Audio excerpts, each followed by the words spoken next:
Okay, next up is an also well-known book, at least amongst scholars, Kenneth Pomerantz's The Great Divergence, also published around the same time as this whole kind of cluster of books published around this time, about 20 years ago. Pomerantz also argues, like some of the others we've seen, against the idea that Europe did anything special, at least that was something other than luck.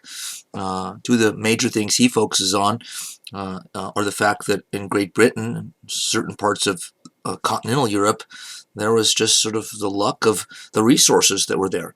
A lot of coal in the ground in Great Britain, and lots of iron ore, which are both crucial resources for modern industrial production to fuel factories and to create iron and steel, etc. So this is just complete luck of where you live. Also, he points out, like one of the others we've mentioned, that the Europeans lucked into finding the Americas, Columbus's lucky accident, and that allowed them to enhance their own economies in multiple ways, big time, at about the same time. And I'm not going to read the quotes in this case, but the second bottom quote there talks about how China and East Asia sort of had bad luck right around the same time in terms of population growth, etc., in relation to the economy, the cities, and the relationship to the countryside, and so forth. And so just as Europe sort of got really lucky in different ways, East Asia sort of was unlucky. So luck, luck, luck here. No trees left. We've got plenty of coal in the ground. Timber was scarce, but coal basically made up for it, and then some. Next, Janet ABU-LUGHOD'S Before European Hegemony. Hegemony means dominance, control. The world system, 1250 to 350, 1250 to 1350. So she's writing about in Europe, what's called the Middle Ages, and kind of comparing and contrasting East versus West during that time period. She goes back before the era of European dominance, or growing European dominance, from about 1500 on. So the period we're covering in this class, she goes back before that and points out, which was totally true, and others have done so as well, that the traders, merchants in China, India, Indonesia, other parts of the world were already doing sort of advanced manufacturing and trade, intricate long-distance trade networks long before the Europeans ever arrived and were ever able to do such long-distance trade themselves. And it's our class is a little misleading, the time period we're covering, because if we were doing the first half of world history, which I teach also, Europe would be much more secondary or peripheral. But she points out, ABU-LUGHOD, that if since Asian trade and manufacturing and Asian sort of economy or economies were so advanced for so long before the European rise, that it doesn't make sense then to think that the Europeans sort of did everything by themselves, because one of the first things that they did, along with discovering the Americas and conquering the Americas, is getting into the Indian Ocean by way of the Cape of Africa, and the Portuguese, followed by the Dutch and the French and the British, getting involved in the Indian Ocean trade. So the Europeans got rich partly by connecting to an existing trade and economic network of great complexity and size that existed long before they did. So another critique, another book that criticizes Eurocentric works on the same subject. R. Bin Wong's China Transformed, Historical Change and the Limits of European Experience. again, right around that same time. This was a popular subject, the why Europe question, about 20 years ago. It still is now, but it is interesting that it has a flood of books on this. You can tell it was controversial and hot topic of discussion and debate for around this time. He in part talks about how we have to find sort of better measures of comparison if we're to say anything at all about Europe and its power, and how much it is responsible for its own innovation, or how much is responsible for its own rise in economic and political fortunes, military fortunes. Was it innovation on their part, or is there much more of a connection between East and West, where they sort of both, in a sense, contributed to each other's economic well-being? So once again, he's critical of the Eurocentric way of looking at it. And he's not maybe quite so harsh in his criticism of the more pro-European sort of approaches. When I say pro-European, it might mean that those like Ferguson's and Diamond's are biased in favor of Europeans. But it might not mean that. It might just mean they honestly think the evidence leans in the direction of Europe was doing something more effectively than other parts of the world, without thinking that Europeans were superior, again, genetically, biologically. It's possible that that's true of Jared Diamond, but I don't think so. But I'll let you judge that on your own. So Professor Wong is not being quite as critical, but he is saying that the sort of Europe-centered kind of thinking about Europe with blinders on to the rest of the world approach doesn't get us very far in understanding European economic development and growth and power, nor other parts of the world. Ian Morris, we're back to him, so I saved him for last since I kind of started with his framework for measurement. He also believes that geography determines social development, but that, as it says here at the top of the screen, social development also changes what geography means. What does he mean by that? Well, iron ore and coal, which I already just mentioned, were natural resources that were abundant in the ground in the British Isles. Well, before iron ore and coal, let's just say coal. Before coal was extremely useful, let's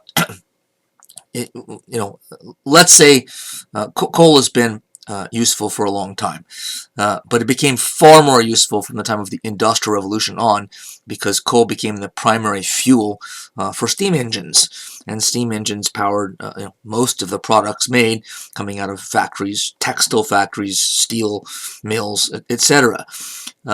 But let's say coal hadn't been valuable at all, hadn't been a useful resource at all until there were steam engines. Again, that's not totally true, but to keep the argument simple here and understandable, if the coal was in the ground, but the economy or the technology didn't have any use for it, earlier, it's almost as if there was no coal there at all. And when the Industrial Revolution happened, then it's almost like it magically appeared. It didn't magically appear, but it's almost like it did, because it was in the ground. But okay, ho-hum, so what? Oh, now the stuff we have, a gigantic pile of under the ground. This is perfect fuel for our steam engines. Talk about a lucky break. So Morris is certainly talking about luck, but that, again, just the luck of geography. But then social development itself changes the meaning of geography. So social development in this case means Britain and Europe's move into an industrial revolution and the mechanization of production, machines producing stuff in big factories, kind of on a conveyor belt or type of system. division of labor, etc., which we'll actually get into in a later unit. But that social development then changed the meaning of geography. Coal becomes a much more important resource, and those parts of the geographical world that have coal are now in much better position. They have a now very valuable resource. In the end, Morris, and that's partly why I saved him for last, he kind of combines the two rough, broad schools of thought: long-term lock-in, short-term accident. And he says in the book, I'm reading from the bottom here now, what all this adds up to is the conclusion that Western rule or power by the year 2000, right around the time that these books are written, was neither a long-term lock-in nor a short-term accident. It was more of a long-term probability. And the word probability will loom large in our class. If you watch the introductory lecture, you know that probability is sometimes an important word to use in history, which might be surprising to some. So what Morris in the end is saying is it wasn't a certainty that Europe would sort of rise in power and do what it did in the world to promote its own power and subjugate other peoples. But it was the geography and other sort of accidents of the world and history gave them sort of a greater probability of sort of becoming more powerful than the other parts of the world. We now move into kind of our second course theme, the evolution of globalization. And they, of course, didn't use the term globalization centuries ago, but it still kind of was globalization. It was already happening by the 16th century. The first kind of landmark example of this, in a sense, the first real example of it, is Magellan's famous circumnavigation of the globe in the early decades of the 16th century. First fleet of ships ever to go all the way around the world.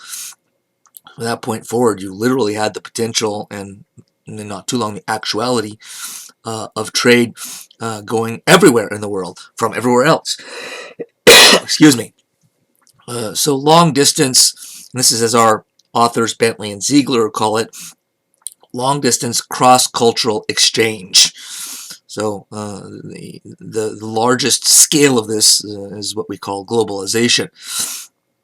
But I should point out that though I'm talking here mostly about economic phenomena, our textbook, Bentley and Ziegler's, focuses on not just trade connections across cultures and across countries, continents, kingdoms. My goodness, excuse me. I'm going to take a sip of my drink here. Coke, by the way. Coca-Cola, not whiskey. Okay, hopefully that clears things up. So cross-cultural exchange includes exchange of ideas, religious exchange, and that religions tend to spread oftentimes along trade lines, and other ideas and cultural artifacts and ideas, values, ideologies, as we'll see, tend to spread as well. So cross-cultural exchange means maybe first and foremost exchange of goods, economic interaction, but it also means all kinds of other cultural exchanges. So Bentley and Ziegler say, quote, cross-cultural interactions have been a persistent feature of historical development long before modern times. Arteries of long-distance trade served also as the principal conduits of plants, animals, and diseases. So there's another thing that was exchanged globally through globalization, disease, which we know all too well these days. The expansion of European influence resulted in the establishment of global networks of transportation, communication, and exchange. The establishment of global trade networks ensured that interactions between the world's peoples would continue to intensify. And of course, that's completely true. With the continuing advances in transportation and communications, technology, information technology, up until today, internet, social media, etc. The world is interlocked, interconnected globally, more, of course, now than ever before, for both good and bad.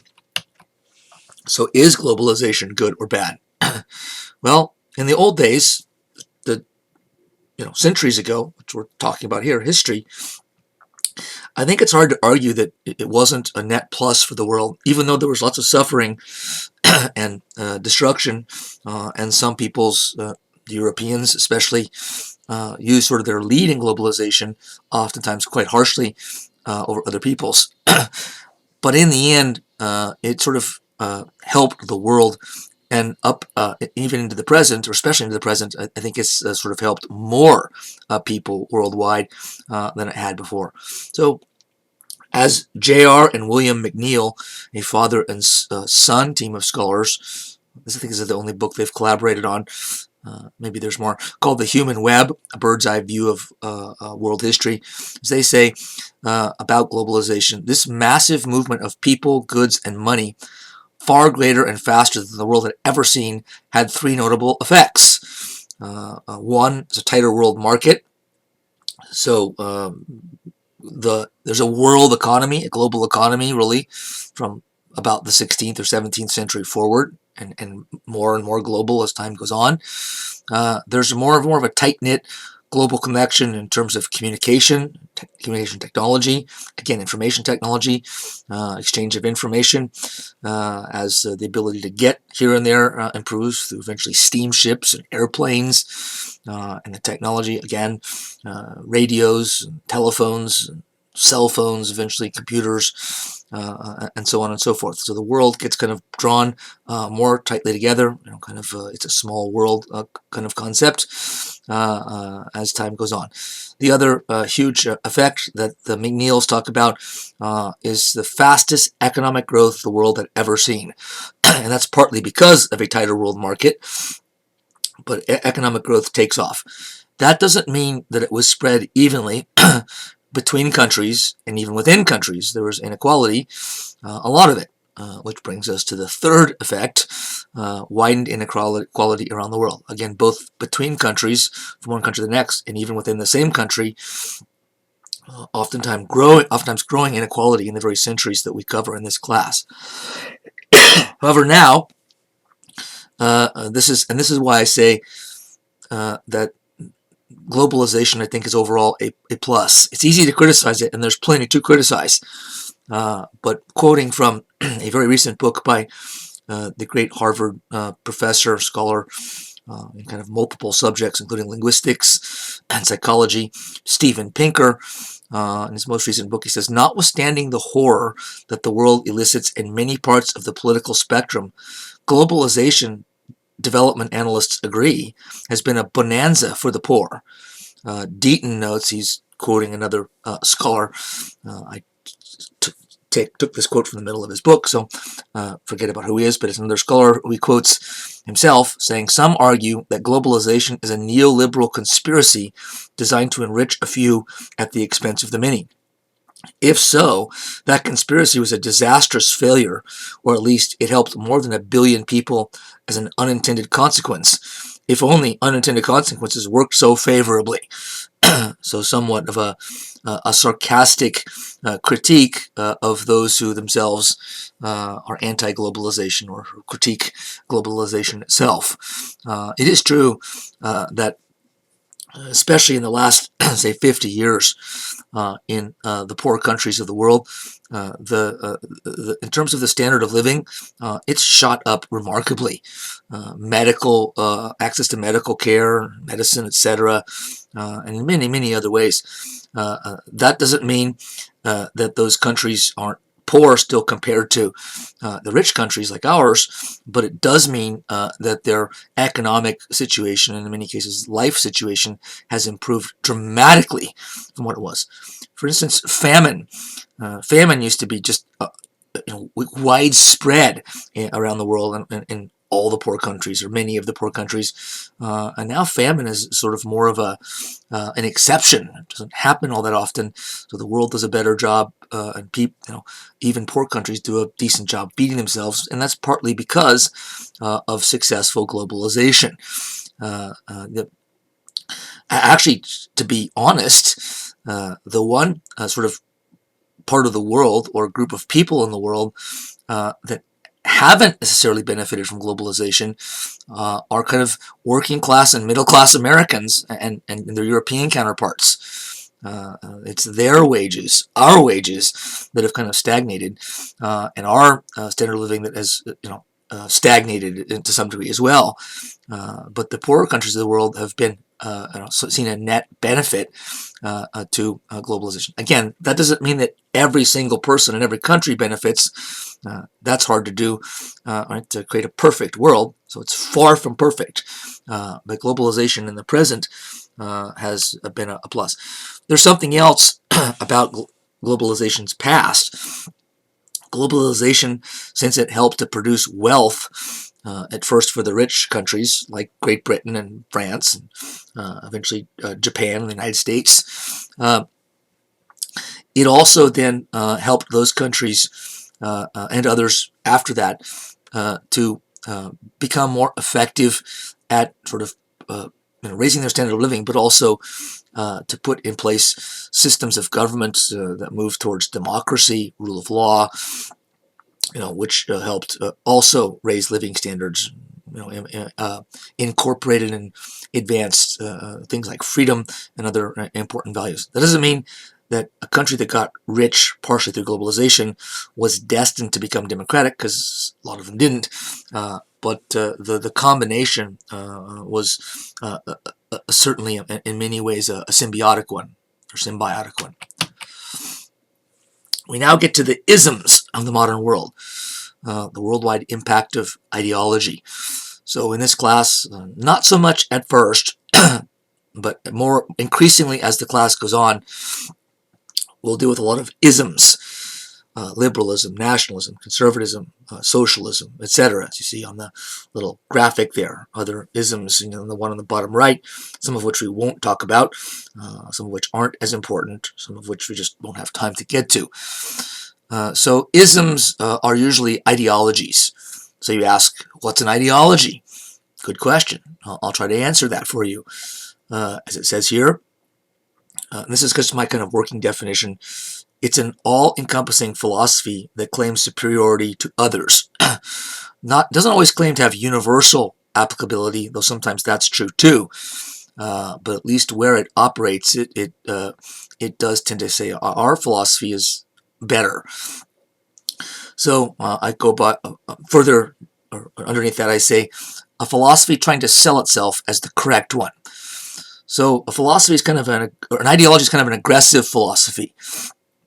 It's not just sitting there, standing still like a potted plant as you walk by and doesn't do anything as you walk by. An ideology is a philosophy that's like the potted plant if it could sort of, reach out. And the plant reaches out and grabs you and says, hey, pay attention to me because I'm right. So an ideology is a philosophy that's claiming to be right and claiming to have applicability, to the here and now in this society or in this world, and saying this is the right way to look at things. It's the right way to do things. So ideologies are strong components of the way the world sort of happens, what happens and what doesn't. These isms, some of them have had a tremendous impact on the world, both good and bad. And it's also this is also a good example of how, as we'll see in later units as well, that ideas have a huge impact on history, more than I think most people who haven't studied much history, at least formally, would tend to realize.